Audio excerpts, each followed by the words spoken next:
Welcome everybody to Minotaur Book Club.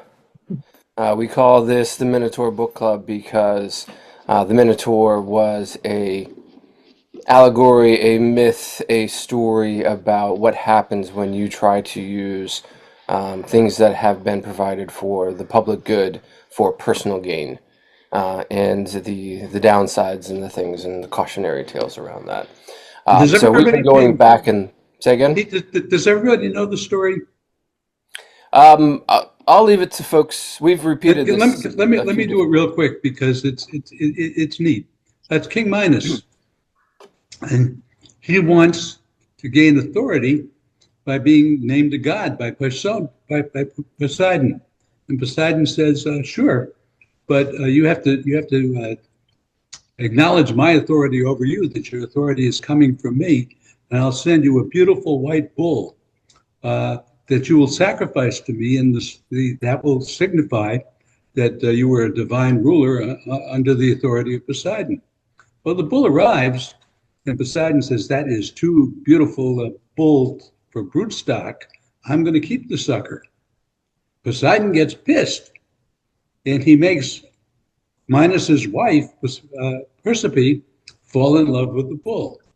She goes to the architect Daedalus, who you know from falling out of the sky with waxed wings, and Daedalus makes her a facsimile of a cow, which Persephone enters, and then Poseidon, in the spirit or form of the bull, enters the Persephone, who produces the Minotaur, half man and half beast, which is where you can derive the conclusion of this is what happens when a public good or a sacred good is tried to be turned into a private good. So how did the Minotaur end up associated with the labyrinth or with the maze?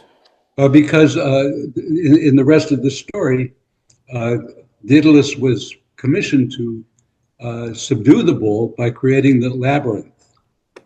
Mm. And then Theseus, who's the founder of Athens, uh, falls in love with Minos's daughter Adriana, and she provides a string which will guide him after he defeats the Minotaur, will allow Theseus to escape the uh, the labyrinth. And in Carl Jung's mythology, it's the following the string is the recognition that before modern psychology, the our forefathers already had an understanding of psychology and through myth, and the string to get us out of the labyrinth was basically became Carl Jung's individuation to uncover our unconscious and unified our unconscious with our conscious sense of self. Mm. All right. Many things tied together. Many things. Very deep, you guys. All right. Well, our book this month, and crossing over through the vacation time period here, around Christmas and New Year's and Hanukkah was We the People.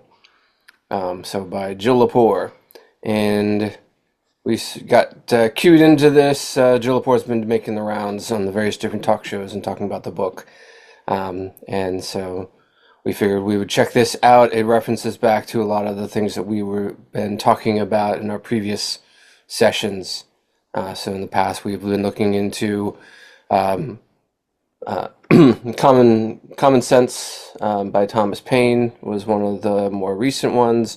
We also looked at the Haudenosaunee, the Iroquois Confederacy, which I noticed was brought up in a few different places here inside of her book. We also looked at the Federalist Papers, and the Anti-Federalists, and how those pieces kind of came together. And so this book kind of did set a context for um, what really was going on when the Constitution was created. What was built into the Constitution? Is the Constitution fixed? Is it part of a conversation throughout time, or is it supposed to be something that was set and forget? And what we sort of see in the book is that it's all over the place. From the very beginning, people already wanted to amend it. They already wanted to make some changes of it, but the amendment process has not been easy to do. And it also sounds like the amendment process has just always been difficult. Nobody can decide on what is the right amendment process to have for any constitution in the first place. And everybody has their own thoughts and objections, and everybody just wants to shut everything down if it doesn't fit their definition of things. And so it just makes this a very, very complex issue. If I could add to that, Pete, the this to bring this up to date is the originalist that started with the Bork nomination, which says we have to read the Constitution as if we were the founders, set us on a path for reading it as from the perspective of the white enslavers, property owners who wanted to make sure that there were protections against the tyranny of the majority. And somehow after the Civil War, we got somewhat past that into a more inclusive sense of who we the people are. But I would argue that starting with James Burnham's book, the Managerial Revolution, and up through Powell's memo of getting corporations more involved in politics, and the Koch brothers and the various foundations that have led us to 2025, that we are now in the process of reinventing the original republic. We've lost the republic that for 1860 to maybe 1880 took us on a different path. And I think we're moving back to the kind of exclusion of who is the people and where power and authority should reside. I think we're going back to the original intent of the founders, not to the intent of the anti-federalists. Yeah. Or I don't know where we are. It sounds like it's this complex picture that's not been straight from the very beginning. I didn't get too far in, but I was getting into some of the sections, and I was like very much caught on understanding, like right after they passed and voted on the Constitution, and then they were trying to get it ratified, and then all of the wives started writing in, and they were like, hey, and they had like, the ladies' conference and people getting together, and here's some things that we want you to add in as amendments and the pieces on this.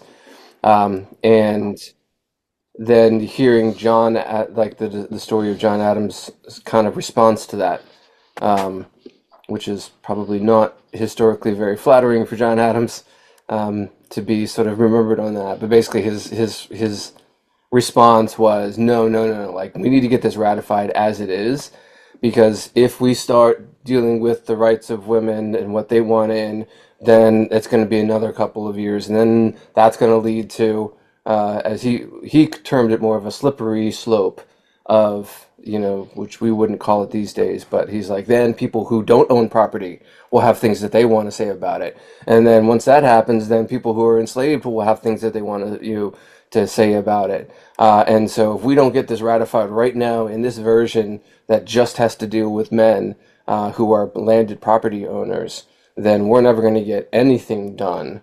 So we don't have time to listen to anybody else. I think that's absolutely another indication of the fact that what we've bought is a myth.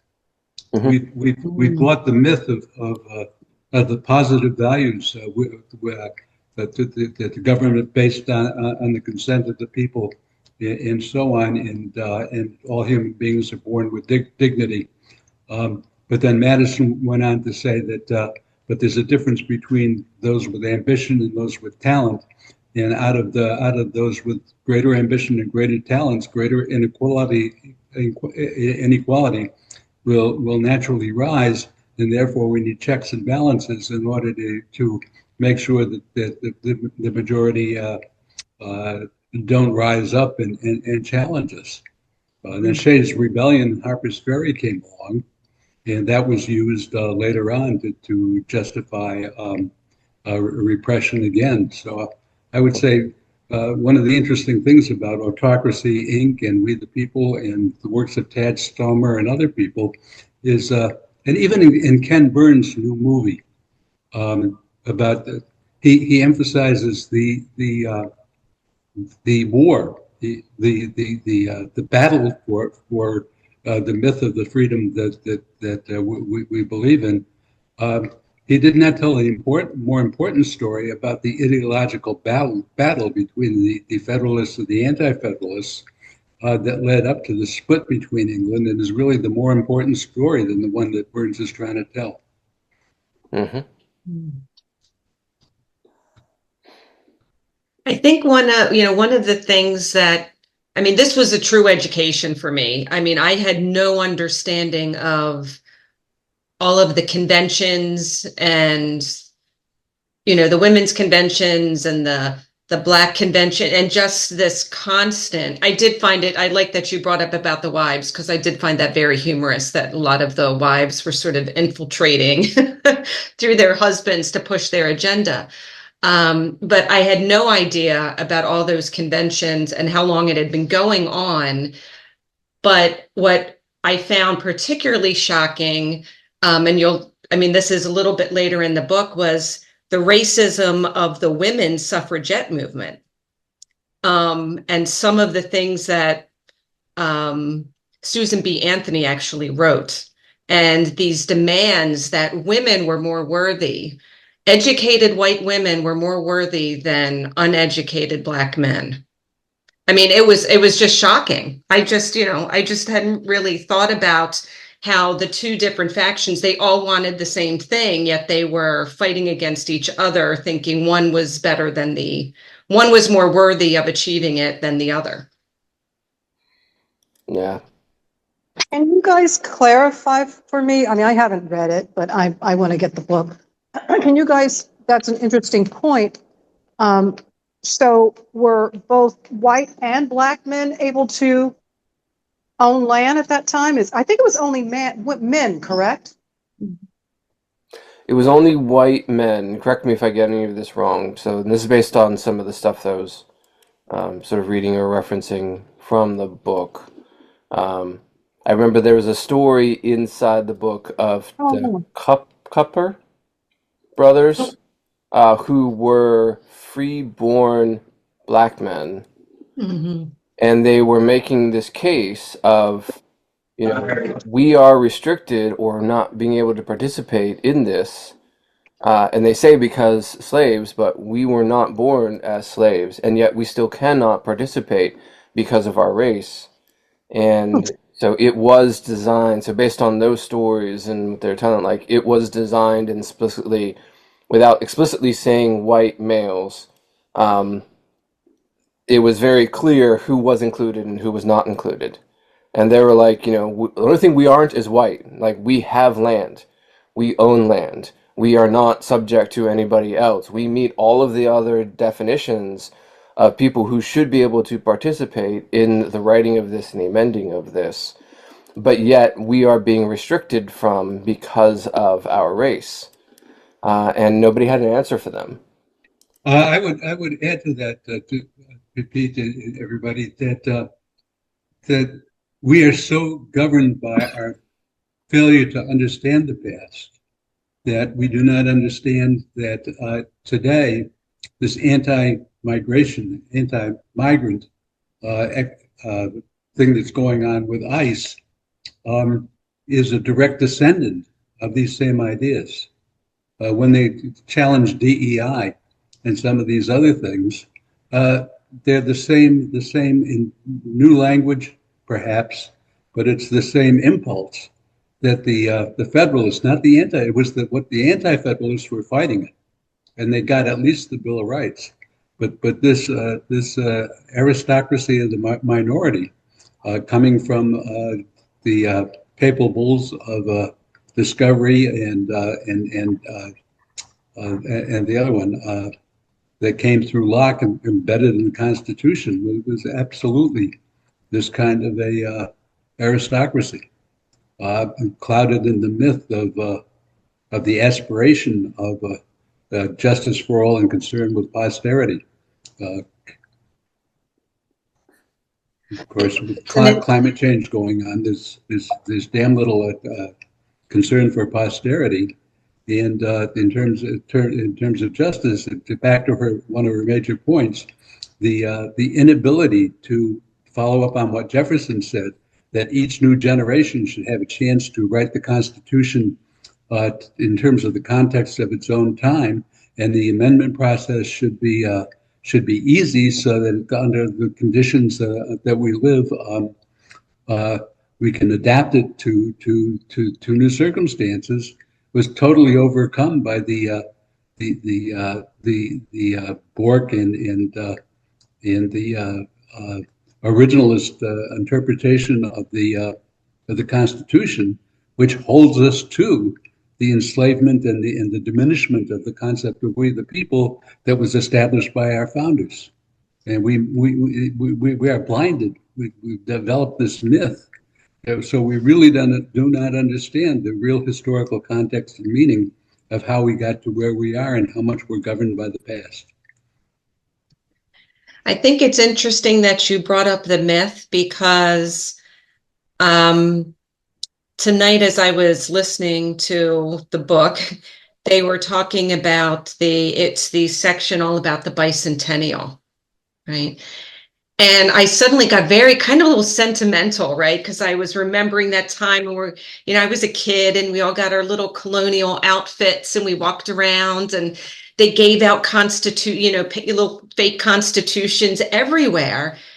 But it was an actual myth. I mean, I didn't recall that they had this whole thing at Walt Disney, and they created this illusion, right, about the Constitution and the patriotism, and and they brought in, who was it? I think it was Warren Burger, I think, from the Supreme Court. And he didn't really care. He was just there for the money. He actually had, I think he resigned from the court to take over the committee for the bicentennial or something, or he resigned from I can't remember. But it was like, oh my gosh, that's right. We bought into this myth, and it just became these pieces of paper that we looked at, and these, trinkets and other things, that sort of felt like, so we felt like we were connected to history, but nobody knew what the Constitution really was about and how we had gotten there. There's a new book coming out in June by Tad Stomer, Stoermer. He's my go-to guy on American history. I follow his podcast, and he's auditing a class that he's given for free. He's a public historian, and he is more powerful, I think, in explaining some of this stuff, both than Lepore and I'm blocking the other Lepore and Anna Applebaum. He's a straight historian, and he digs into the lives of the people at the time. He's trying to understand it from the perspective, from the lived experience of the people at the time, and does a wonderful job of really hammering home in more detail what Lepore is trying to tell us. I'm sorry, what was his name again? Tad, Tad, Stoermer. Oh, here. Okay, yeah. Patreon. Tad Stoermer. Yeah, Stoermer. He's all over the place. Okay, yep, I've got him wonderful. Here. No, I'll look into some of his. Okay, cool. Yeah, I've been watching some of his things. He gets in a lot into the revolutionary nature of it. Um, and I have some personal kind of issues with. I know that in our past, we went through multiple different phases of, heavier violence and, even just talking about Shays Rebellion and getting into this stuff in the very beginning, it got violent very quickly, and that was the response, and that was the reaction that we had of to make a change or to speak up or to say a thing that the revolutionary, kind of nature was much more sort of, kind of there and prevalent. And I don't know, I feel like we have developed much better ways since then to have discussions where the result or the response isn't take to the streets and use force to exert your opinion.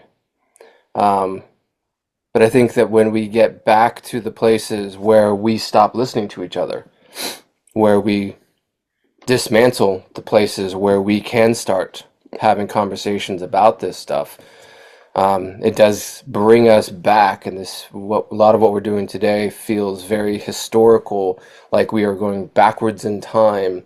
And by not giving a voice, going back to things that were more prevalent in the early starts of our organization, it also is bringing up this thing of like, I've got no other way to make my voice be heard than to be revolutionary and violent and force people to listen to me because they're not listening.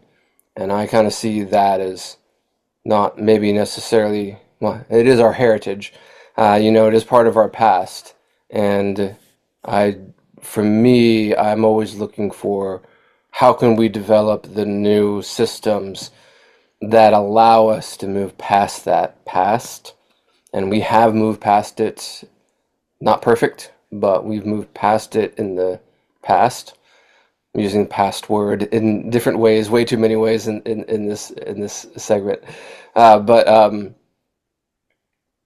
yeah, so I worry about describing. Sorry, tying back to that. My issue with some of his stuff is when he talks about the revolutionary nature of people in the United States. And yes, it's true. I just wish he didn't make it sound aspirational. Of we should be taken to the streets, and this was our past, and violence, and it was the way that things got solved in the past. And he doesn't go so far as to say like you should do it now. Pete, here we have huge differences. First of all, I would say that as a public historian, he does his best not to project the past onto the future. He doesn't believe he can predict. He doesn't think he can say what's coming next. He says, in our history, this is what's happened. And like I'm doing in my book, looking for recurring patterns, he's looking for things that have happened. And so if you exercise your critical thinking skills on the past, you're more prepared to understand the conditions of today. And one of the conclusions he comes up with is in the history of the development of various forms of what Joseph Campbell would call ogre tyrants in history, of oppressive regimes, protest has to turn to resistance, and resistance has often have to turn to violence. Because if you look at the history of positive change throughout the world, it's when resistance ends by force. Hitler had to be defeated. People had to die. And sometimes when the power and the resources that the oligarchs have is so powerful, the only thing that can bring them to a halt is not protest, is resistance. And if resistance doesn't happen, it has to be violent resistance. And if the violent resistance is successful, you have to be prepared to hold on to it because if you don't have a strategy for changing the Constitution or the way government is run, after you win a victory, it'll slip back once again into a tendency for oligarchy. And that pattern is as old as Gilgamesh and Minos. Um, Yeah. And anybody else on jump into this the other hand, conversation? let me Otherwise, say one more thing. yep. One reason I didn't get tenure at George Mason was I was lucky enough to work with John Bolton and Ken Boulding, famous people in their day, in creating the first master's program in conflict resolution in the country. And I had my own company, Agreements That Work, that used collaborative problem solving. And I helped write the first master's degree in conflict resolution and collaborative problem solving at George Mason in the country. And we lobbied for what finally became the National Institute of Peace. What we were striving for was to create a national institute that was the equivalent of the War College. That would be the Peace College. But what we ended up with was the Institute. But what Rich Rubenstein, who's still active at Mason, has told me is that the forces of repression and the interest of the wealthy and powerful are so strong that the collaborative problem solving does not, in fact, get a chance to work. So I absolutely agree with you, Pete, that that's where we need to go. But I regretfully think that it may take violence in order to get us to the point where we can begin to replace the Roberts Rules of Order with collaborative problem solving. Yeah. And some of you know that I'm not a fan of Robert's Rules of Order. We agree on that. So I do want to apologize for not being here. Did this start at 6:30 or 7? Always. Yes. Oh, I don't know why I had 7. I apologize. I had 7 in my head. And I thought Brandon, good to see you. It's been too long. Always good to see everyone. Yeah. Yeah, good to have you. Sorry I'm a little late, but I'm here. So. Quite all right. We just came right for the violence part, so. Yeah, I heard I know that the author is a woman, and I heard you both referring to a he when I joined. Who are you referring to there? We were talking about a gentleman, Tad Sturmer, or Stormer. I'm not entirely sure how to pronounce his last name. Stoermer. And so he is a historian and talks about a lot of these different things and the different aspects of okay. pieces. So that was the he that we were referring to in this, this part. Gotcha. Tad Sturmer, you said? Yeah. Okay. So, yeah, I would agree with you. Before we launch off into a side topic on it, but I find if you're familiar with the book Generations, I'm blanking on his name. I'll have to look it up. Bill, like everybody knows this book. They just don't know that you know this book. And as I discovered it, but the fact that you know things like the term baby boomer and Gen X, millennials, the greatest generation, those names of the generations came out through this book. I can go look up the name for it after I finish here, but they basically set up what they call a secula, was this term of this definition of basically about like a generation. That if you take a generation of people and identify like when the first person of that boundary generation, was born, until the last person of that generation dies, you set a cycle of knowledge, essentially. And then you have these sort of passes that come in at about roughly every 20 to 25 years. And depending on the life expectancy of the people, the secula can go to 120 years, 125 years. Or it could be as short as, like in the Civil War, it was as short as like 70 years, because there was just so much war and battle and death And so the oldest person of that generation died younger compared to other generations. But he sets through this cycle that we go through 4 different patterns. And where I think this ties in is he lays out that there is often usually some kind of life-altering thing that comes around roughly every 90 years. And there are the people who lived through that hardship. And then there are the people who came after who fixed that and created a new world of prosperity in finding a system to make sure that we never do what we did before. And it matches up with like World War I and World War II and the Vietnam War. And then we go through these hardships and we end up having to have a rebellion, to your point, Arnie. And we have to have this violence that sort of gets us into this new phase, and then they build a new way of looking at things, which then leads to a point of prosperity, which is segment 3, until you reach segment 4, which are the people that were born after the memory of how bad the last time was has faded. And so you get a new generation of people who have no clue what the previous generations went through and what they had to do to get out of it. So they recreate the same cycle that happened 3 generations back or 4 generations back, and they cause the next crisis, which the generation after them now has to solve. And so he maps out in this book that there's this 4-part cycle that's about 90 years, that every 90 years we hope we can break out of it, and sometimes we can't, and pretty much every time we can't.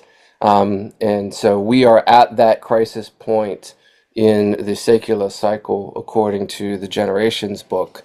And so they're saying that we are meeting that same kind of thing. And so the people who follow that approach are kind of looking at history, looking at what we do right now to say, are we going to have another war because people have forgotten how bad the last war was? Or can we find another way out of this that doesn't require war? Pete, So it's not the only one that's got that. There's also the book called Turning Something. I forgot the exact title. Very, very, very popular book. The Fourth Turning, I think it's called. And then my mentor, my guy, Carl Mannheim, also talks about generations. And my manuscript that's now under consideration by Routledge this is the whole point of my whole manuscript, overcoming historical amnesia. And one of the examples that I use is I don't like predicting the cycles quite the same way, but what's similar for me is my mom and dad were born in 1910. They went through the World War I, and then they went through the Golden Age, the Golden Age, and then they got married in the Depression, and I was born just before World War II. We came out of World War II. And we went into the period of the GI Bill and some other things, but they never talked about it. My mother's family immigrated from Russia and Germany. My dad's family came out of Russia in 1905, just before the pogroms.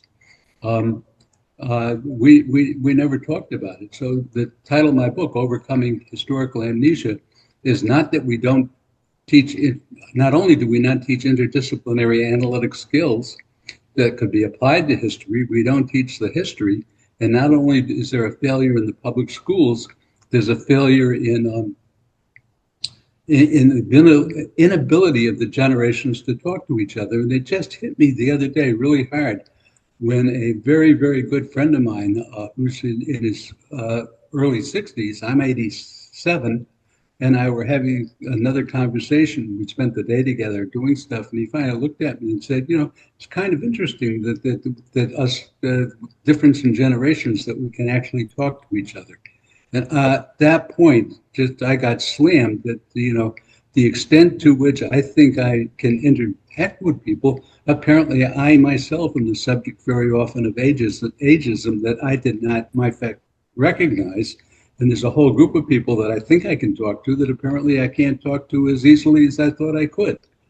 So you're really nailing a very, very important point. And the overarching thing is through all kinds of mechanisms, we do not have the critical thinking skills applied to the past, not to predict the future, but to understand the patterns that can emerge, like the Black Death, like the epidemic, the Spanish flu, or how in 132 BC, the Kratzy brothers tried to introduce land reform to overcome the wealth inequalities in Rome, and the Senate voted it down because they didn't want to give the lesser classes more power, influence, and voice.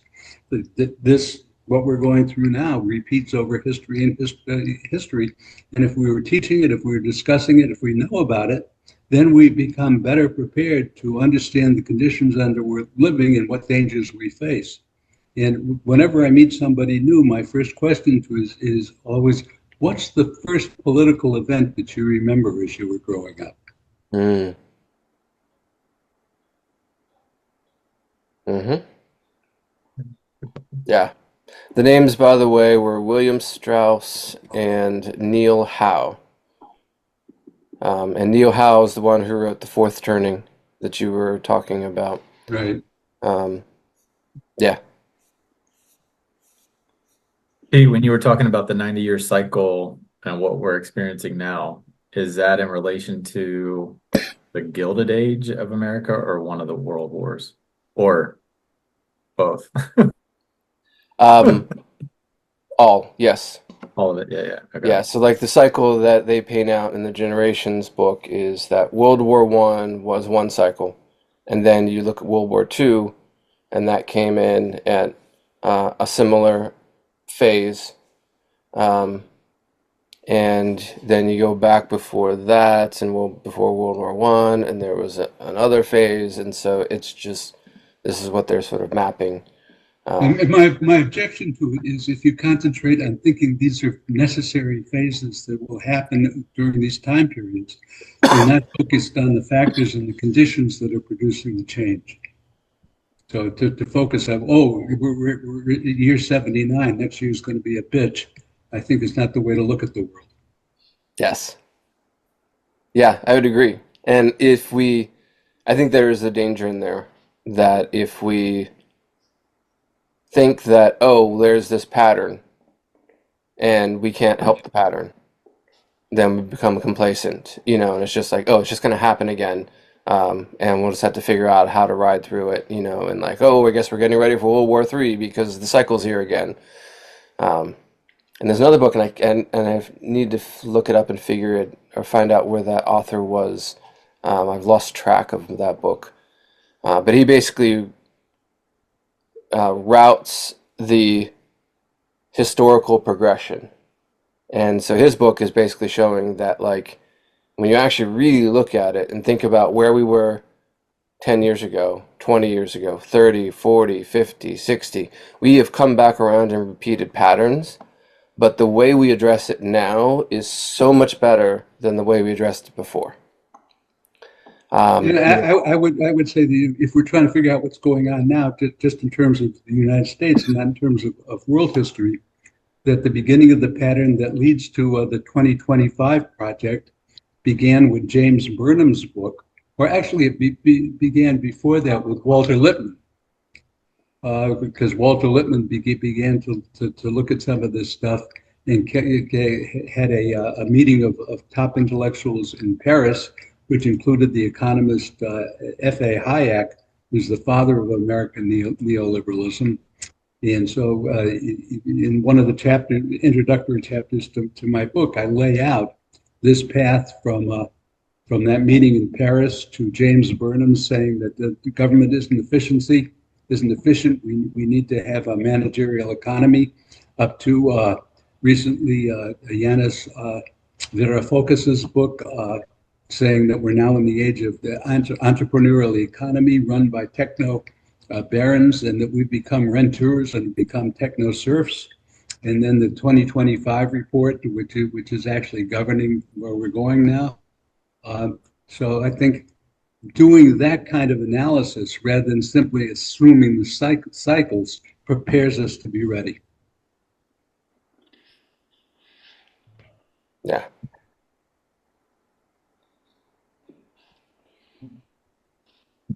This is a scary thought, you guys, listening to this. It sounds to me like we're going to war. That's going to, that man hasn't learned because he has he hasn't been taught, or he has this memory that, it's been a long time since I've even thought about, the Federalist Papers and the Constitution and all this. But there are many of us who don't have any concept. And frankly, I don't remember a lot of it, but I'm just, to be watching this today, what's going on, you're making sense of it. But what I don't see is how do we not go to war to resolve, these issues? Mm-hmm. What's the alternative? Is there an alternative? I see two alternatives, Laura, as possibilities. And one is you have to choose your lane. For a lot of my life, I was an activist. I was a community organizer that did collaborative problem solving. Now my lane is to talk about this stuff and write about it. But in the past, there was a 6-year period where I was a community organizer, and where I changed public education in a little community in Baltimore called Pigtown. And I got work down there with care for the kids, for changing education, and a number of things. So you can get involved in the local level. Some of us do newsletters to try and get it out. But overall, there needs to be a coming together of a mass into joining these protests like 5051 or Indivisible, where we can start to create bridges and links to build the kind of consensus that we used to have before we destroyed the mass media, before we destroyed newspapers, and before we destroyed public education with No Child Left Behind, which stifles imagination and gets you to regurgitate on the test, but not to think about what are questions you need to ask and how you need to answer them. So there's a number of ways, but overall, the only way it can happen is if once again a mass of people comes together and bridges across, gets the protest into resistance, and if the resistance becomes successful, which may or may not require violence, have a plan for how to reconstruct the Constitution for a new age. Because the Constitution we have is the one that the landowners and the enslavers created, and the anti-federalist lost, which is why when we were back talking discussing the Federalist Papers, I insisted that we also read the anti-Federalist Papers, who I think they're the ones that can point to the future, not the Federalists.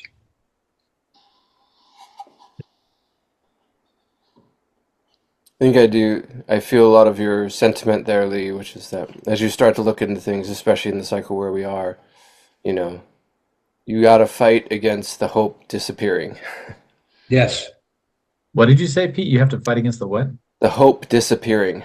Oh, the hope disappearing. Yeah. I think that's exactly what it kind of hit me yesterday when the woman in Minnesota was, was murdered, in my opinion. And I was like, oh my gosh, this is really happening. I mean, and at that moment, I started losing hope. And Laura, can I read something?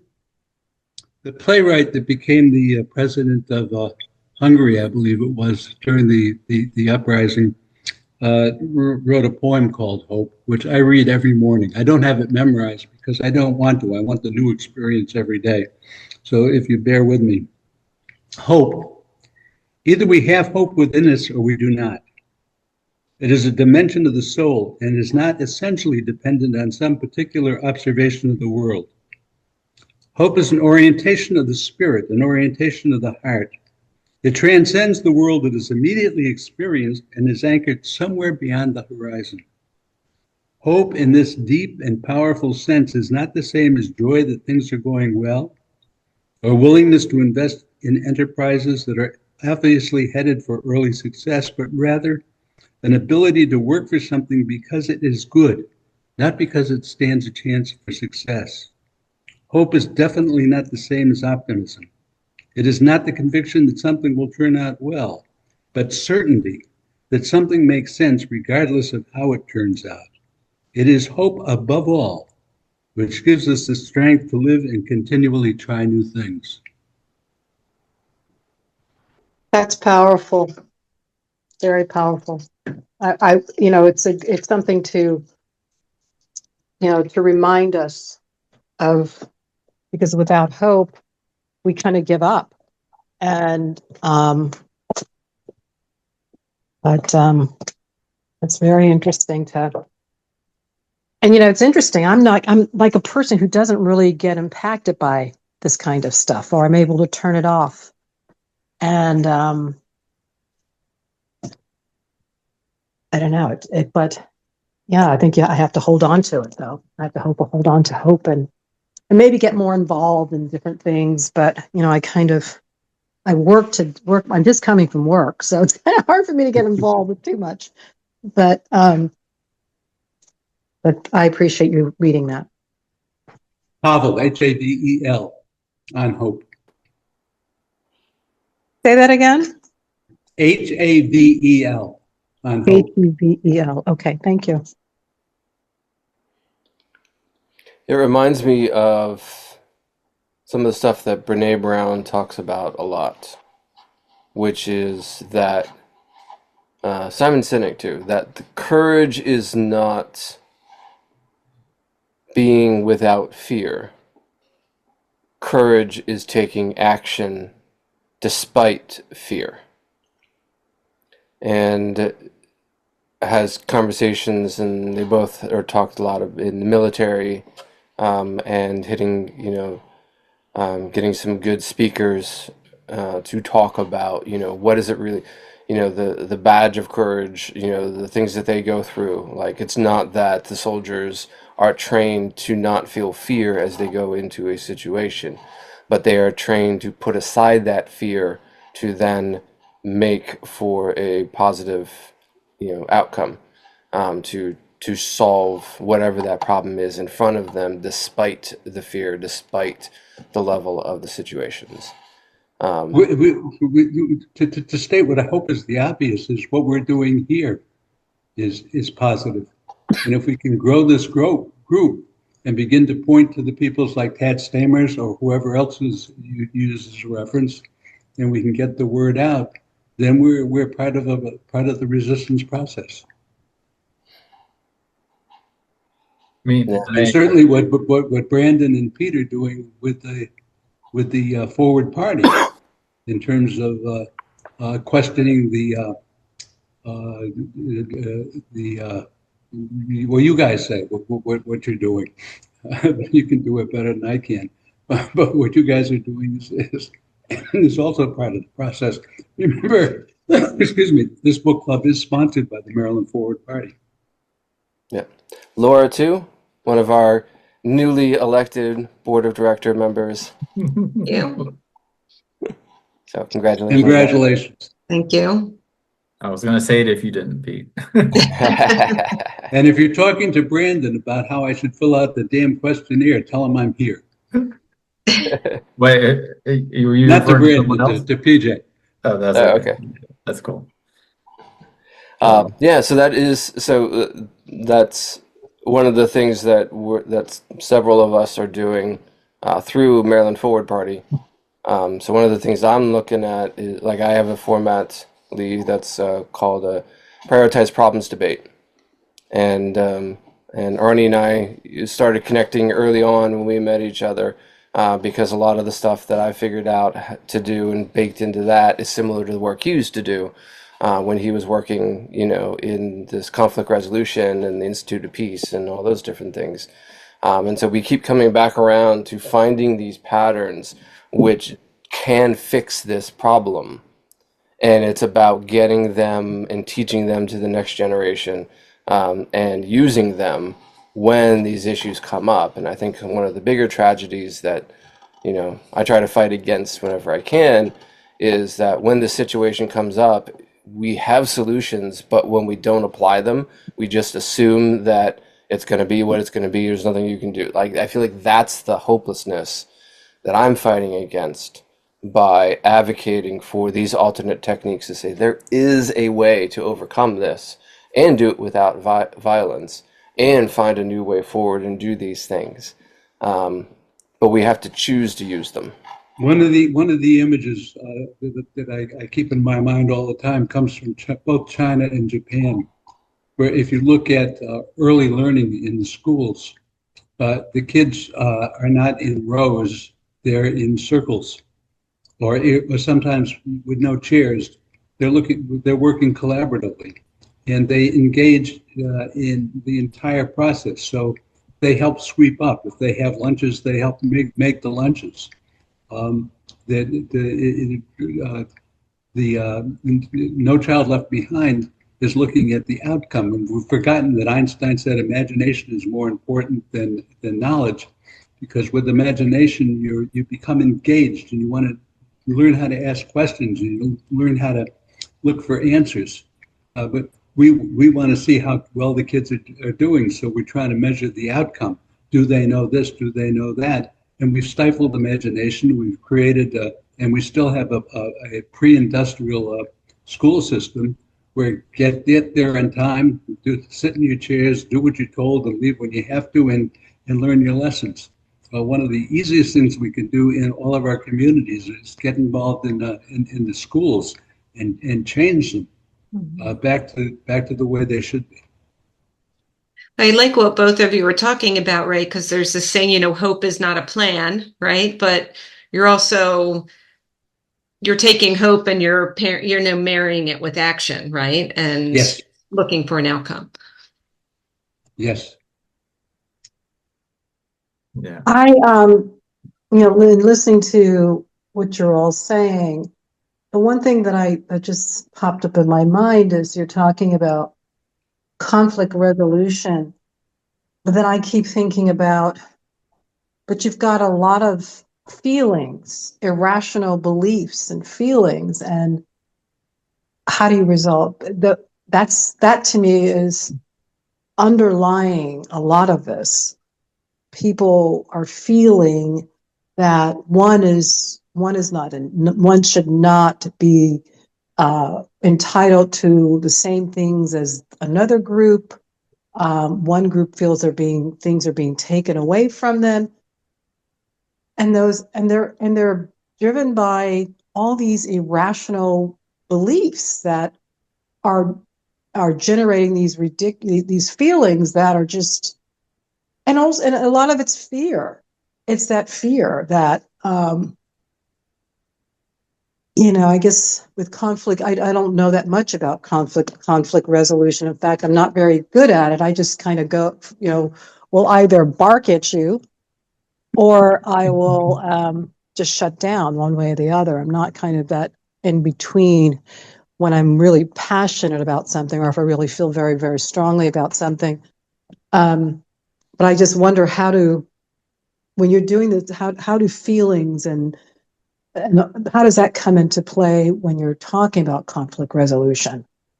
Lee, I've got two suggestions for future books. One is a book called The Original Sin of Othering, which deals with one of your questions. Okay, And the original sin, I'm going to write that down. The original sin of othering. Of othering? Of othering. Oh, wow, that's interesting. Okay. And the other title is how to manage difficult conversations. Okay. And I think, Pete, that you and I should talk about putting together a presentation on the basic elements of collaborative problem solving. And the best book I can think of that is Making Meetings Work by Doyle and Strauss. I could also throw my book into the mix. Of course you can. All like these heavy-duty literary guy historians or something. I know, right? Well, I mean, I just like went on Meetup and I said, oh, this sounds interesting. I like to learn more about the Constitution or whatever. And now I feel like you guys are all like these, historians who are well. I'm not an author. Don't worry, Lee. I'm not an author. Okay, because I'm like, well, maybe this is out of my league. Maybe one day that would be great, but not yet. I'm not an author. Oh my gosh. Lee, one of my favorite quotes is from an Irish poet whose name I can't remember at the time, but he said that the quest for knowledge is an infinite climb up an inverted pyramid. Yeah. Only the people at the very bottom think that they know anything. The farther you climb up and the more the sides of the pyramid, inverse pyramid diverge, the more you know you don't know. So if you don't know anything, you're ahead of the game. And I certainly, every morning I wake up and say, I wish I knew that before. And then Pete tells me, and I say, thank you, Pete. The process of, the process of unlearning things that you've learned, right? Yeah. So Pete, you were saying something, and I don't remember exactly what you said when you were talking, but you were talking about how putting out like these good methods and sharing them that you're very confident that they would work. It's people willing to try them or use them, and then that's where the frustration is. And then some of what Lee was saying, how like people emotions get in the way of like the rational practices or rational ideas. And I was thinking about that before I even joined the video call here, is like that was one of the frustrating things reading. Well, first let me say about the book, I thought it was like almost like taking a really cool history class. So that's what I liked about, one thing I liked about the book. But one of the frustrating things is I realized no matter how at least this is how I thought about it. It's like no matter how rational or wise the words are, like all these conventions and discussions about trying to find the right framework and how it's written down and everything, so no matter how the words turn out, like how rational, how wise they are, it kept coming back to who's in control and who has power over those words and how to shape their meaning, how they actually put into practice, because you just realize like that power and control over other people is hard to overcome, even with the best words written down. Mm-hmm. Why do you think they're getting rid of DEI, taking history books out of the Naval Academy, taking books out of libraries, shutting down universities, ending grants to universities? They want us that way. And that's one of the things we have to fight about. We have to go to our libraries and demand books be put back on the shelves. Yeah, it's crazy. Yeah, it's crazy. Yeah, I mean, it's definitely just that war on words and the interpretation, and like you were just talking about the book, Brandon, how they actually started inserting the word white, right? Because they wanted to be explicit what it meant, right? And then you would have, it was so interesting because you'd have all these conventions and somebody would say, well, I interpret it this way, right? And how the, particularly with the black men and how they were able to interpret and say, well, based on this, how can you argue? That's how, and also happened with the suffragette movement. They started just arguing, well, based on the wording, then I do fit into this and I should have the same rights. And then you'd see the arguments again that nope. And then they'd start inserting more words to be very explicit. Yeah. Afraid to lose the power they had. Yeah. Yeah. Yeah, I mean, and one thing I had never thought about, and maybe I would have never thought about unless I read this book and get in the historical context. You realize that they were I mean, you know, they talked about and I forget which side. Sorry, I might get the term wrong, but which side of the argument was actually, I guess it was the northern states that were trying to get kind of anti-slavery words into the original Constitution, right? They were arguing for that originally. Mhm. So, and this might go back to that cycle, the decades long cycle that you're talking about. It felt like after I read a few chapters that it seemed like there was a better chance of ending slavery with nonviolence at the original Constitution, or like when it was originally written, because it wasn't resolved there or abolished there. It got so entrenched into the culture that in order for them to be willing to give it up, then it turned to violence. It was like they just finished the Revolutionary War. War had already happened. So the I guess the lust for more war probably wasn't there. So seemed like a great chance to end it, but they couldn't. So then it got so entrenched in the culture that by the time, 70, 80 years later, it came to war again. And it felt like such a missed opportunity to abolish slavery 100 years earlier. But That's the way I felt. Yeah. But what was fascinating, and I had not even, I hadn't really thought about this. There were, and we're talking about power, right? There were individuals who wanted the slave trade to be abolished because they themselves had so many slaves that they wanted the market on being able to sell their slaves and make money.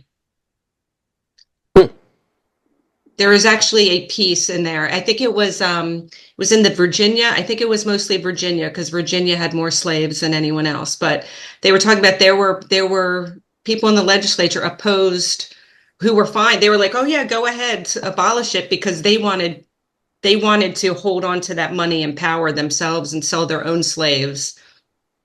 So abolish the North American slaves. So don't bring anybody else in, but we can still sell them in this country. I mean, it was just horrifying. Yeah, I mean, I think you made a good point there. It wasn't their priority wasn't to necessarily help those people. It was to abolish slavery to help themselves for something. Yeah. So my Substack writing I call Democracy 364, and I've been going through and exploring and writing up these patterns that I see, and for me, I'm tying everything all the way back to what I term the difference between democracy thinking and monarchy thinking. But what really comes down to the difference between implementing solutions or solving problems. And I see that as the core, and it's at the core of what I think about as I'm working with Maryland Forward Party and looking at what we can do currently right now. Are we trying to solve a problem, or are we trying to force a solution? And it also goes all the way through my corporate work, because that's usually what I'm running into, is there's a clear problem that's happening inside of an organization, and somebody had an idea, and they've started a project to implement that idea, and that idea has replaced the original problem. And there's this belief that if I can just implement this idea, that problem, whatever it was that I don't even remember what it was anymore, will go away, and I don't have to worry about it. And people get into drawn out, not deadly in the sense of war, but, people killing other people's careers to protect their solution, when all of them want to solve the same problem. But only thing they disagree on is how to solve it, or one aspect of it. In order to solve my portion of the problem, I need to have this solution. Oh, but that solution is causing a problem for that one. So like quality department has a solution in order to boost quality, but it causes problems for the engineering department. So the engineering is fighting the quality solution because of the problems that's being caused for them, and they want to do something else, which is then causing a problem for the finance people. And so the finance people have their problem, their solution, and so you have three different problems that are all in battle with each other. And the core of the work that I ended up doing is just getting them to see each other's problems and how their choice of solution caused the problem over here. And once everybody can see everybody's problems, they let go of their solution because they realize the headaches and the horrors that they're creating for their coworkers.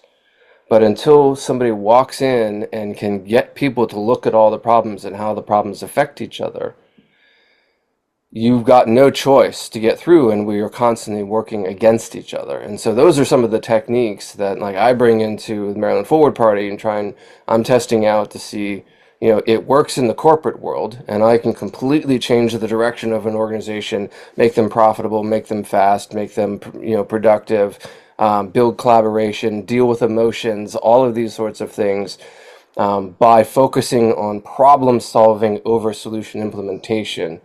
And what I'd love to be able to see in the political sphere is the same thing.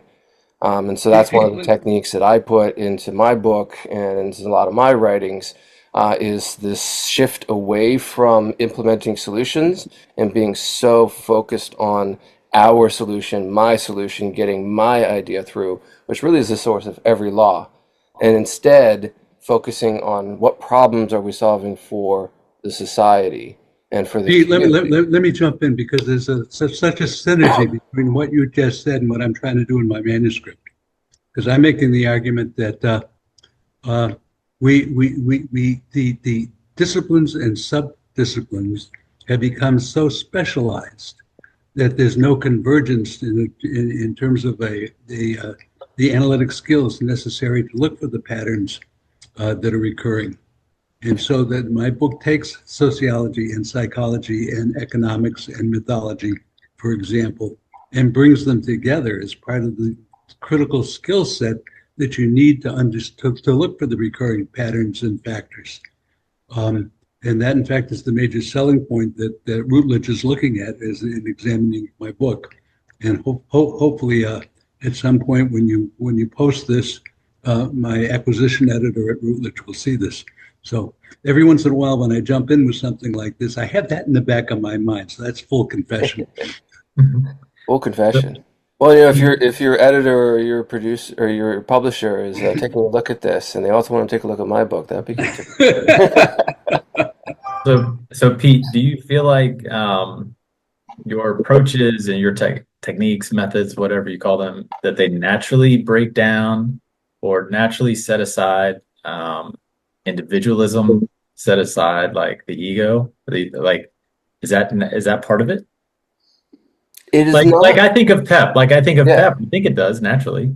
I mean, because you're not. It's not a one. Even the best one-on-one debate, people are still like even the best.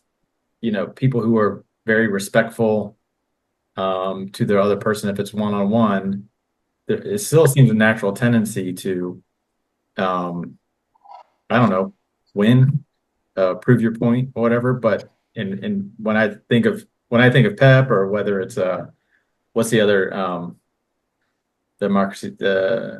I'm drawing a blank where they gather people. Sorry for democracy. Oh yeah. Now that you said that, it popped out of my brain. It's like Community the citizens assemblies. Citizens assembly. Is that the term? Yeah. Yeah. So like when I think of those, like you're forced to work collaboratively and together for a common goal, as opposed to like even one-on-one. So I don't know. It seems like having feeling safe, and actually feeling like you're part of something, as opposed to trying to win for yourself or something.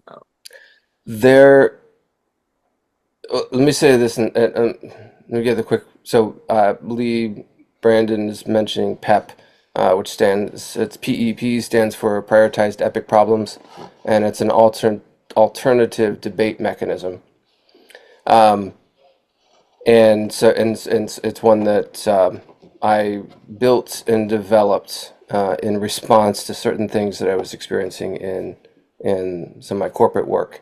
And so we've been using this inside of political space with Marilyn Bulward to do alternative debates around political issues. In the context of that, Brandon, I'd say that like you take a citizens assembly and getting people together. So I've been in some of these big group citizens assemblies run by Robert's Rules of Order. Oh, okay. And you've got there's a series of rules that you have to follow that's sort of built around the debate format. And like you're not allowed to debate or address the other person directly and have a direct conversation back and forth. When you're using Robert's Rules of Order, you must address the central thing. You get a certain amount of time, be it 2 minutes, 5 minutes, 10 minutes, to speak uninterrupted and say whatever you want, truth or not, with or without facts. Right. And when you follow, this is why I'm not a fan of Robert's Rules of Order, is when you follow Robert's Rules of Order in a segment like even a citizens' assembly, the structure puts back the opposition and we stop collaborating. And that's why the PEP debate is designed as it is, so that it's 30 seconds, 30 seconds, 30 seconds, 30 seconds. Because it's hard to get entrenched in your own idea if you can't talk for more than 30 seconds to a minute at a time. Gotcha. And so it's built into that format of being able to get some of that collaboration so you can get back to it. And it really came around to just like trial and error on a bunch of different stuff. Every time I saw one side or one division get into a monologue and just start talking and talking and everybody else in the room just checked out, we didn't solve any problems whatsoever. And Right. So any gains might be lost at that point. any gains can be lost at that Yeah. point. And that's why I had to like jump in and say, all right, I know you've got more to say, but you just said 5 things and the other people in this room are itching to talk about the first 4, even the first one. Or We're take going to go back and we're going to talk about the first issue and hear from everybody about the first issue first. Then we'll get on to the second issue and talk about that, and then the third. And that's why I abolished the ability to talk for 5 minutes uninterrupted, because it was actually counterproductive. And then I go back into when we did the book about the Haudenosaunee and the Iroquois Confederacy, and I noticed the similar patterns where they had discovered the same thing. They did do long extended things, but it's about this issue. Express your point of view on this issue. Then somebody else gets to talk about that issue, and then the third person, and then whoever wants to talk about that issue can talk about that issue until we resolve that issue, and then we'll move on to the next one, after that. And the Haudenosaunee were able to hold on to 500 years of peace without violence, by using a lot of some very similar techniques. And those are the things that are hopeful to me, is that you can break the 90-year cycle of violence. Haudenosaunee have shown us how to do that. Yeah. And we wiped them out and replaced them with something else that brought back the cycles of violence. I was going to ask this question earlier, so I'm glad you brought it up because I forgot. I was going to say, do we have great examples of peaceful conflict resolution that Pete, just need to flood ourselves with again? Let me ask you a question and then make a suggestion. The question is, don't answer it, let me ask the question afterwards. Do you ever consider using your method in conjunction with total quality management? Okay, that's a question for now. The other is, Pete's method is very useful, but in terms of expanding our knowledge about the possibilities, not only is there the Doyle and Strauss Making Meetings Work, there's Interaction Associates out of Boston, there's the Carter Center at George Mason University. University of Maryland has a very important conflict resolution program. The National Institute of Peace was using this around the world. it's in what's the long part of South America with Chile? rainforest? Yeah, Chile. Chile has a peace college, and there's a number of others. It might be useful, Pete, somewhere down the line for us to put together a presentation of what's useful and not useful, or under various circumstances of these various techniques. And I just tell you a quick story, if I can. At one point, Montgomery County was considering hiring me for all of its conflicts, and they wanted a test case. So there was a problem in one of their high rises for the elderly, and they asked me to do a particular resolution, and they wanted to watch. And I said, if you watch, you change the dynamic. It won't work. And they said, if we can't watch, we won't hire you. So they put me on it. This old man and this old woman that lived across from each other were constantly after each other. So I started the resolution. In 5 minutes, my back of my mind knew what was happening, but it took me 40 minutes to finally figure out and act on it, that I should have shut the whole thing down immediately.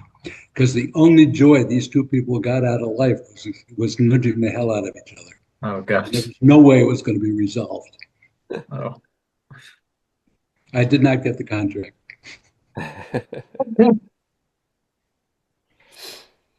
Yeah, it's where I've sort of been getting in. That's why I did get into the stuff I started writing under the Democracy 364 banner, Yeah, because good stuff. I would get to this place of solving all of these things. The teams would be on board, but the managers would be on board. They'd be like, "Oh, this is so much better than we had before. We were building this new way of working together, so everybody completely owned it."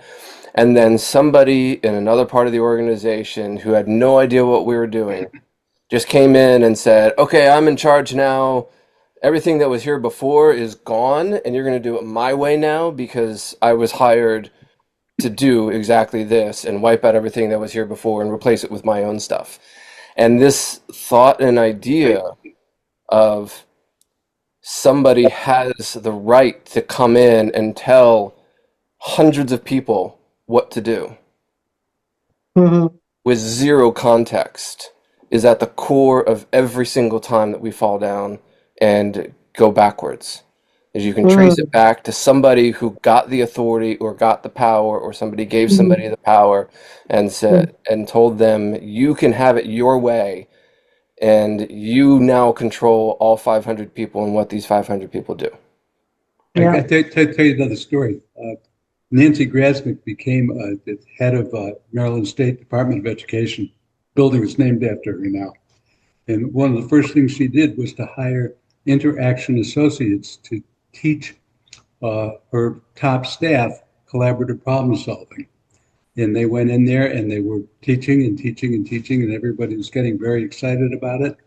What Nancy had done was to get everybody's attention diverted to learning how to do collaborative problem solving, while she put her autocratic team in place to do things the way they wanted to. So by the time people had finished the course, her objective has already been met, and none of the collaborative stuff was never utilized. She had control of the organization by then. Wow. Yep. That's a tricky sleight of hand. So I look at the patterns for these things, and a lot of what I do really is democracy, and I've pulled a lot from different types of democracy, that to create some of these techniques. Well, we have a problem. How was that handled before? Like I'm at the place where I am and writing books about this stuff just because I went to book clubs. I went to readings of things. I just took class after class after class, and it was like, oh, interesting. What happens if I try that? And I have these conversations with people, and it feels nice. Then they're complimentary about, oh, Pete, so many different things about so many different topics. But I just remember how I got here, which is that I was just like, oh, interesting. Tell me more. Try it out. Tell me more. Try it out. Tell me more. Try it out. And I didn't get into the politics games, and I didn't get into following on one different thing. I just wanted to know more. I wanted to know more. I wanted to know more. I wanted. Pete, what a great link, because we in order to be hopeful and be engaged, one of the best things we can do is to expand this group so we can reach more people and spread the word. Yeah. And it's one of the things that Arnie and I wanted to consciously set up, with what we do here in book club, because it carries over, is everybody gets a chance to talk, and just creating this space, that there's, and then sometimes, like, Arnie and I just don't talk about our backgrounds because we don't want to establish any kind of a hierarchy, because we all have valuable things to contribute, and our perspective and what we see from our different perspectives, what we each uniquely can share about any topic. The more So we the more listen you to guys each jump other in, the and better we like collaborate, it. the better we get. Right? The more you jump in, the better Pete and I like it. Especially when you interrupt Pete. I like that best.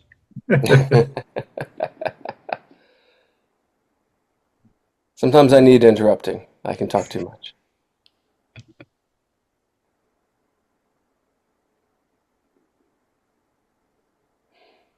Well, let me see.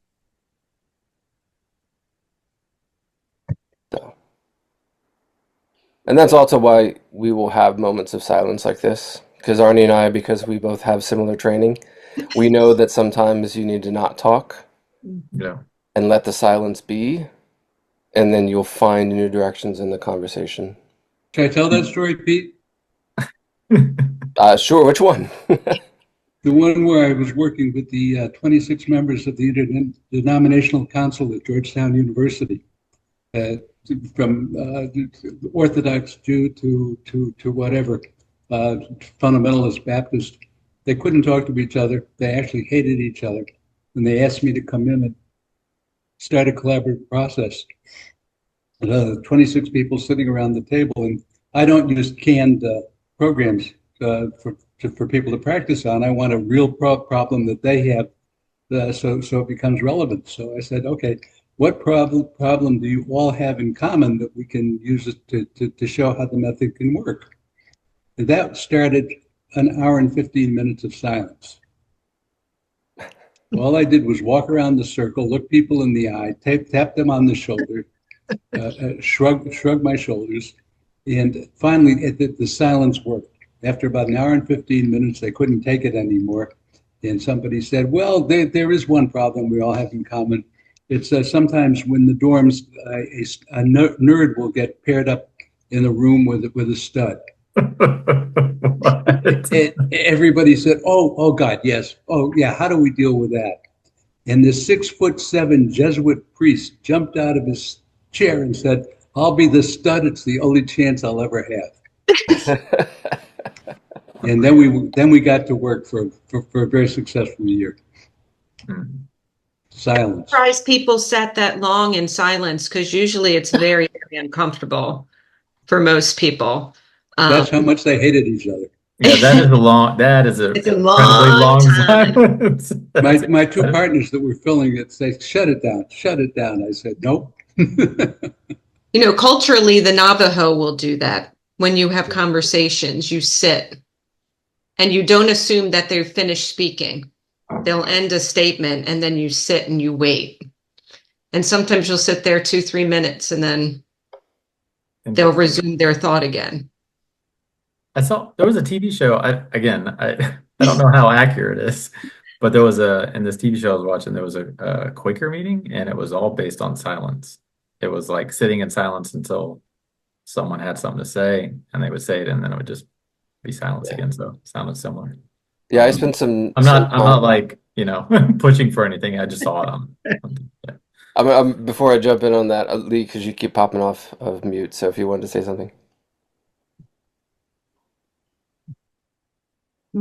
I keep moving back and forth, but I just wanted to share, in sales and business development, we often will just go quiet until, until whoever we're trying to convince that they should come and come work with us.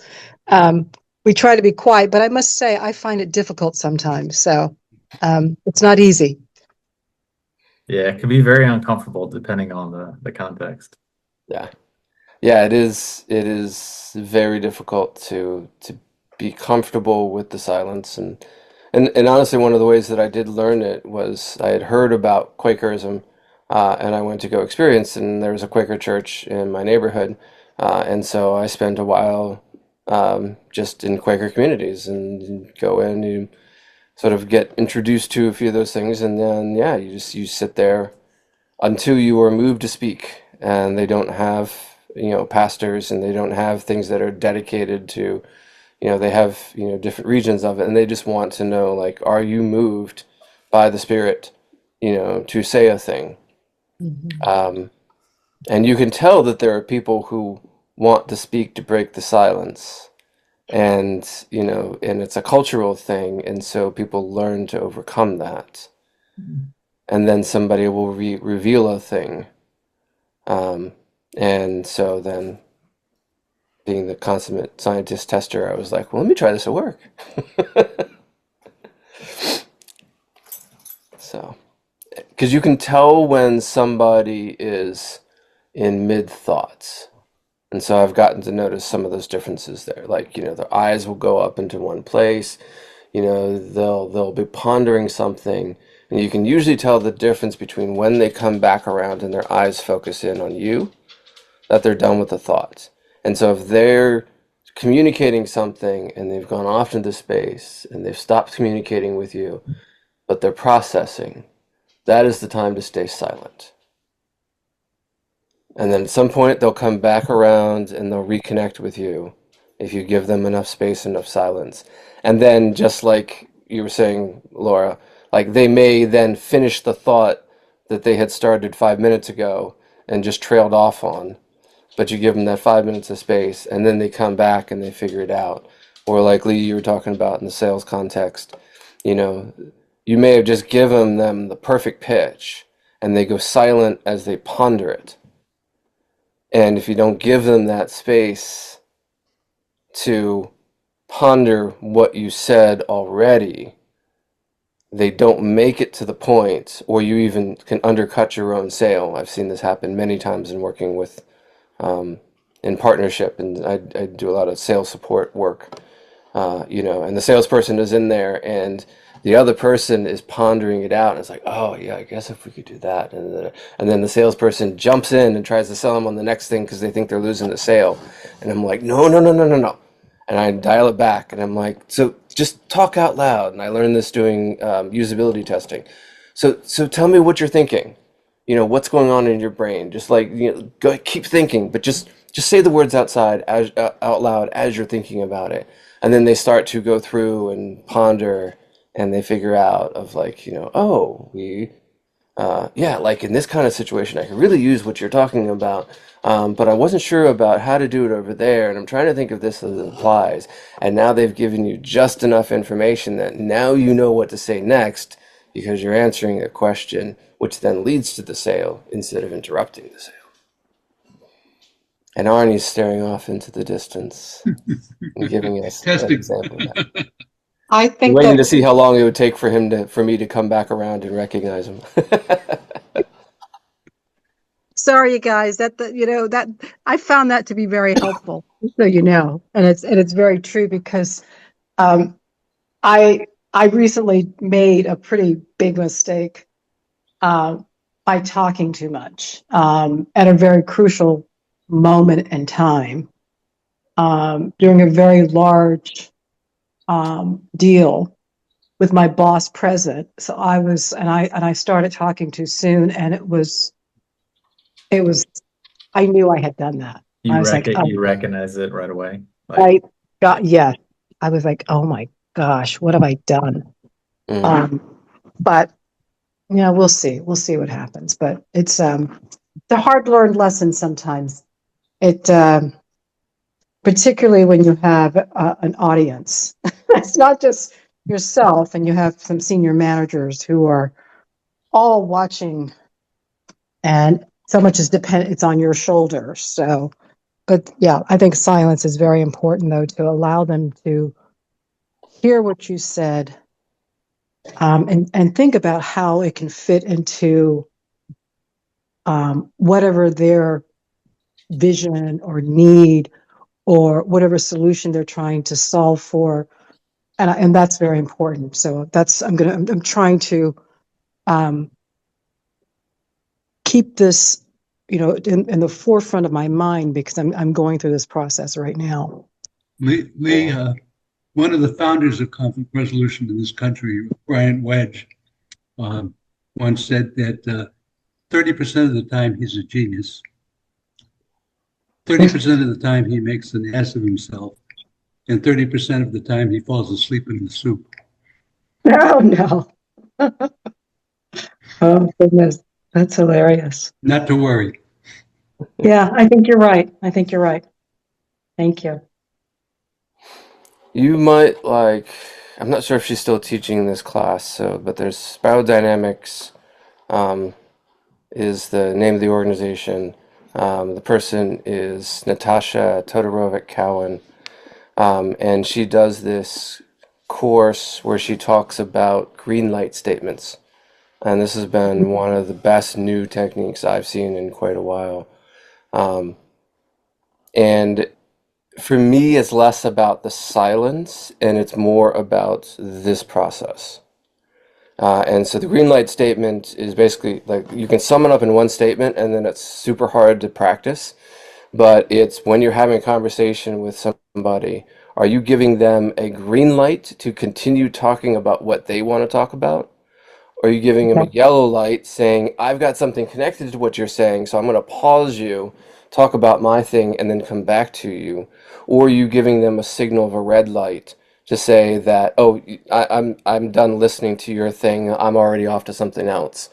And so you can use silence to give people green light, or you can use like usability testing kind of ideas. So like in Arnie's situation, I might not have been able to wait an hour in silence to get them to go through that, but I would have done the same spirit of something and gone around and saying, I'm noticing that you're frustrated. Tell me what you're frustrated about. But I'm always giving them the green light to say something, oh, you're getting off, you stop talking. I want you to continue thinking, but can you talk out loud? And then green light. Is it almost like you're saying, what's happening here is okay, but Exactly. let's try to slightly change it up a bit. Okay. Yeah. Yeah. Great ideas, you guys. Thank you so much. And I learned What it are we going to first do through next action. time? I'm sorry. Oh, I'm sorry. Oh yeah, What we're are at we gonna do next? 8:11, so we're getting down to the end of our time period here. So, yeah, let's talk about what should we do next time. What book should we do? Should people want to read more and talk more about this, or do we want to launch into a different book? Because the original plan for this one was half of this book, right? I think we did say first half of this Yeah. and then Okay. second half. Okay. Because it But was yeah, I really, mean, really I'm long. open if you're opening it up to changing the book. The second half of this, I'm open to that. I'm good with doing the same book again. Okay, finish the second half. Just do the second part of it, or Yeah, I'd like to do that too. I think we've had great conversation, and I'd like to, maybe tie in some of the themes we talk about too with more of the book. Right. Yeah, we did get off topic. No, it was a great topic, Good but it conversation, wasn't about the book. Yeah. Lee, you with It was a us? good topic. I like it. All right. So next month we'll do this book again, and so depending on how far we went, technically it's the second half, but we can talk about anything based upon what people read. So normally that would be the second Thursday, which is the 12th of February. Second Thursday. So is that a problem for anybody? February 12th. February 12th. Thursday. That works for me. Should work for me. All right. Well, you guys, how does this work? So, I mean, I found you guys on Meetup. Will you send out another link or something? How will it work? Yeah. I'll create another probably tonight or tomorrow. I will create a new meetup for February 12th. And so if you signed up for this, then you're probably part of the group now. So you should get an announcement of the next session, and you can just sign up for that so you get the reminders and everything.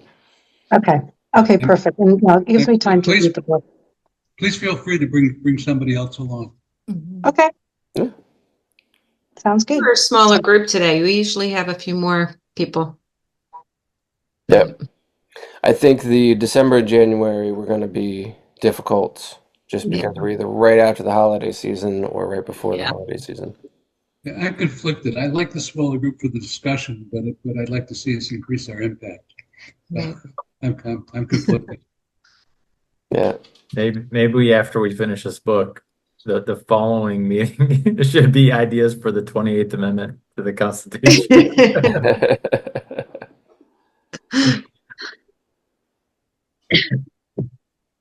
Okay, Pete, you can play James Madison, and I'll play George Mason.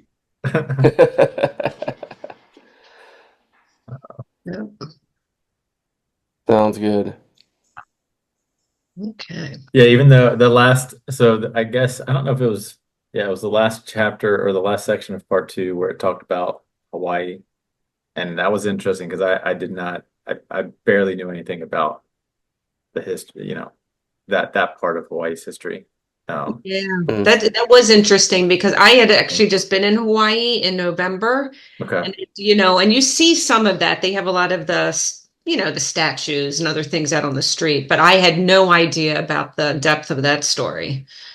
Yeah, I don't know, like reading about that and just knowing what happened to the Native Americans in this country is so much of a waste heavy that we're living in the aftermath of all that. It's weird to digest, all the good things about this country, but there's some really bad scars, really bad aborts. I just came back from a trip to New Zealand and Australia. I was mentioning a little bit at the top. But mix in Hawaii, mix in United States, mix in Canada, and you have 5 natural experiments of 5 different ways to deal with British colonialism. Well, yeah, interesting. Is it? Yeah. I guess technically Hawaii Yeah. wasn't British; it was our colonialism. But yeah. Sorry, and not to repeat, if you already told everybody about your trip, you don't have to repeat it all. But I assume it was a great trip. It was. I was telling Laura, I really loved New Zealand. Right. I'd say out of those natural experiments, it wasn't always this way, but I think New Zealand has found one of the better paths forward of integrating their indigenous population with their government, with their philosophy, of life, while not letting go of the fact that, you've got, white people who were not there originally, who now have been born and raised, and it's part of their culture, it's part of their identity as well. And all of that stuff kind of needs to be addressed. Is that the Maori? The Maori in New Zealand? Yeah, the Maori. New Zealand. Yeah, I heard a little bit about that. Like they were they were basically like not having any when the colonials came. They were like, yeah, you're not taking us over. I don't know. That's the sense I got. Well, it's more nuanced, and maybe it's like something we get into, especially if they're talking about Hawaii and different people. I'm finding this story fascinating, so I'm happy to talk more about it. Yeah. Well, I also like to hear more about your trip. Maybe we can catch up soon. Yeah. Yeah. Okay. Sounds I think good. we have other things to catch up on too. So. Yeah, I like it. Cool. So, but yeah, I didn't realize that. Because I didn't get that far. So they talk about Hawaii. She talks about Hawaii in this as well. Yeah. It's I think it's the last chapter of section 2 because we're just 4 or 5 sections. Yeah, it's pretty later it's definitely later in the book. Okay. Yeah, it's called, the name of the book is about the quilt. What's it called? It's the section about the quilts, because she would weave in all the sort of messaging through her The Queen, crafting, and yeah. people would send her flowers and they would wrap it up in newspaper, and that was how she got all of her news. Oh, It's a yeah. great tradition. Yeah. A friend of mine, black woman, she passed recently, is in museums as doing these kinds of quilts. It's still going on. And if you can see the National Museum of, I forget the name of it, but it's a great way of following up on that insight by seeing the kind of quilting that's going on even today. Mhm. Cool. Interesting.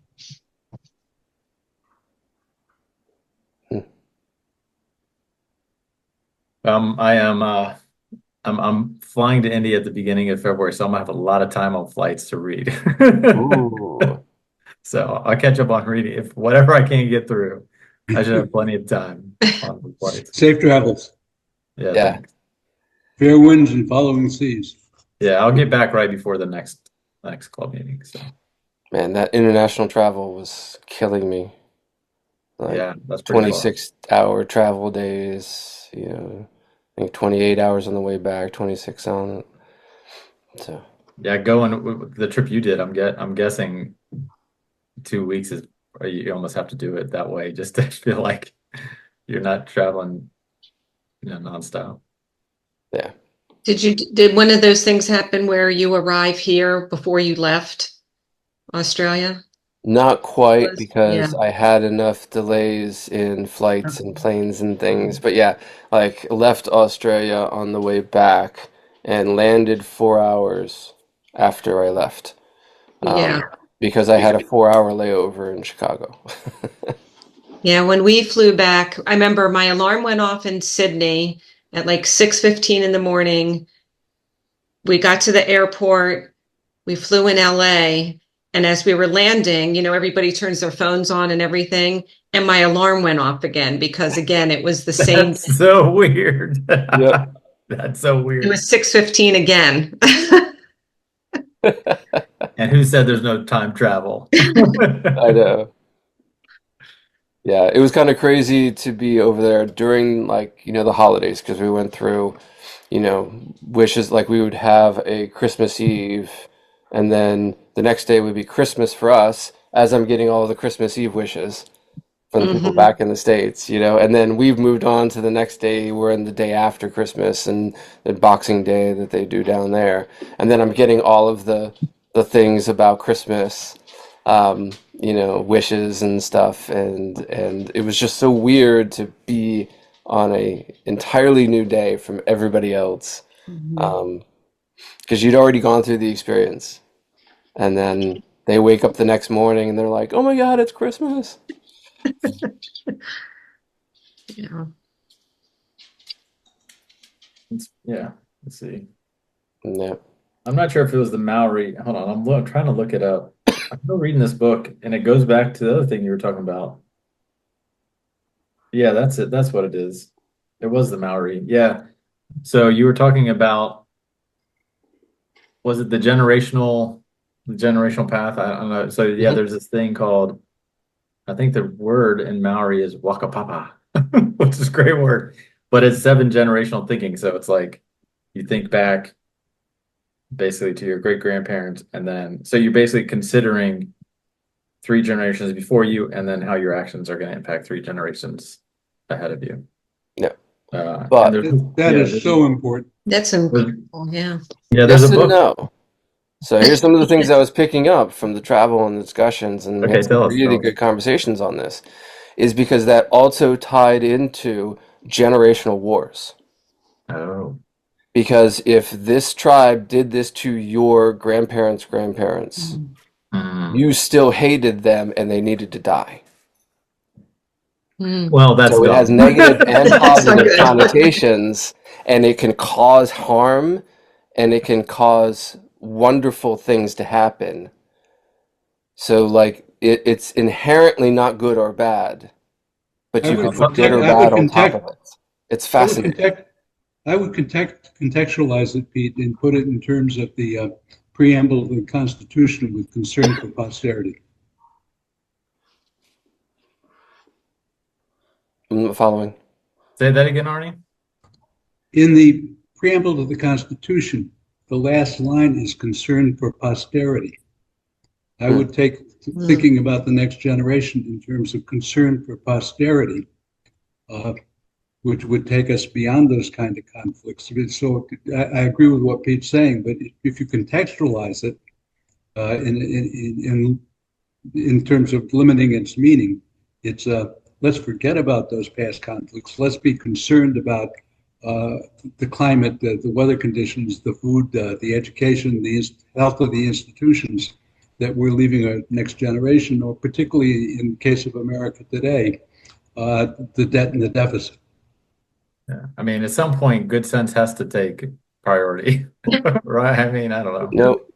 Yeah. Nope. Pete's like, no, Not in for my him. experience. Got to make conscious choices. You cannot expect common sense to win out because common sense is different for each different set and group. This would be my counter to that, Arnie, which is that the slave owners were protecting the future of their children over the future of their slaves' children. Gotcha. Because that just didn't apply to them. They felt Good like what point. they were doing was preserving their legacy. You saw them use that phrasing all the time. It's about legacy. It's about our continuation. It's about looking out for the next generation. So for me, when the people can do bad things and good things using the same words, then the words aren't helpful. Thank you. That's important. I'll chew on that for a long time. Thank you. I do find that there is a universal thing, which is that if you can, and this is the universal thing, which is that if you can get people to apply universally, and it's an aspect of like the golden rule, although I like the negative version of the golden rule better than the positive. The positive is do unto others as you would have them do unto you. But then if somebody doesn't want to experience life the way that you do, the positive version of that starts to fall apart because now you're forcing other people to do what you do, even if they don't want to, because that's what you've been taught is the golden rule, the best way to work.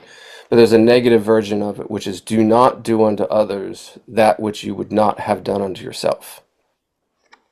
And if you apply that version of it with a universality and say, I would not like my children to have to deal with this, so therefore all children should not have to deal with this. That does lead to much better outcomes, that kind of thinking.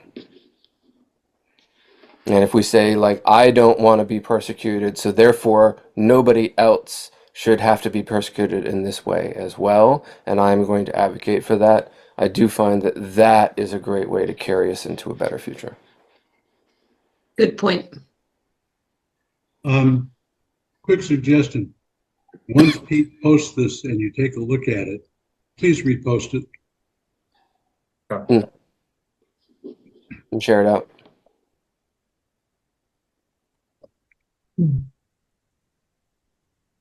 Yeah. I think we do have to get better, at least in Maryland, forward of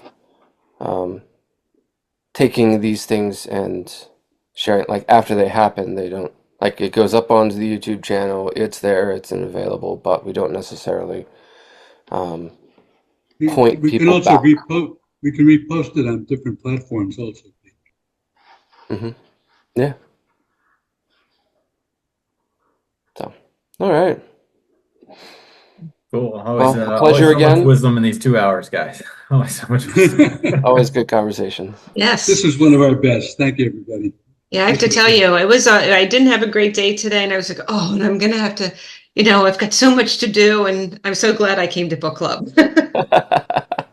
Helped a Good. lot. Yeah, I like that too. Yeah, I was pretty tired. I took a little nap before this started and I was like, I'm a host, I gotta be there. Yeah. And then I've got more energy now at the end of this discussion Exactly. that I did not have when we started. Next month, let's open with a period of silence and see who talks first. What if it doesn't count if the silence only lasts 2 seconds?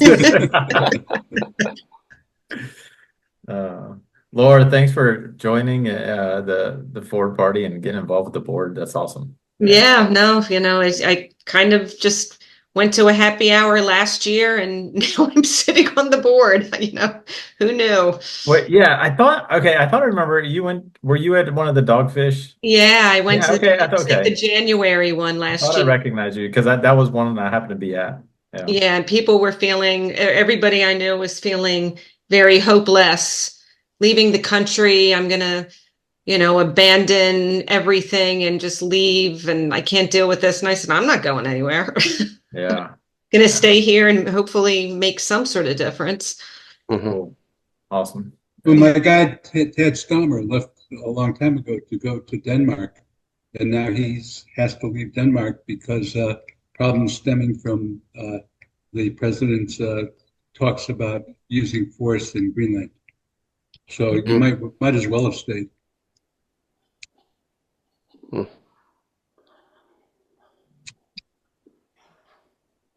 Hmm. On that happy note, So much. I wonder how kids would. I was talking with somebody today, and he was talking about PG County, and that they want to do an initiative to work to try to get kids off their phones, tackle mental health, and trying to figure out like what would get them activated to put down What would that you- phone and to do something. Get out of TikTok, get out of all these other different sorts of things. So you know what? Um, have you heard about Andrew Yang's new company, Yes. the Noble Mhm. Mobile? And that was one of the conversation topics that we were having, Oh, okay. could we tie this into what he's doing in some ways? Because he's Oh, having those gotcha. no phone parties. The ad that he put up was just hysterical. I don't know if you watched the video Oh, where I he haven't seen it looks yet. around and he smacks phones out of people's hands. He's like, Oh, I nobody haven't seen cares. Nobody cares. And it's really good. it. Where can you find it? Like on YouTube or something? I think I follow him in his newsletter and he must have Oh, sent it okay. through one of his newsletter. It was so funny. It was Mm. Gotcha. really, really good. He basically recruited almost all of his friends just to sit around and act like they were in this commercial. Okay. Yeah. Gotcha. Yeah, I'll Wow. have to check that out. Hey guys, can you tell me? So I've never gotten. I don't think I've. So I haven't really gotten into Substack. So can you just tell me? I don't know. Is it easy to explain? Do you have to subscribe? Like if you subscribe, for paid subscription, do you have to subscribe to every single person, or is there one general thing that you can do, and then you can collect different people? I went through. Happy to give an answer to this, but I'm thinking I should probably stop the recording at this point. Um, unless now everybody's gonna be like, "No, I wanted to learn how to use Substack." All right, but I'm gonna go ahead and stop the recording. So thanks for everybody for joining, and then I'll come back and tell you what I learned about it, Brandon.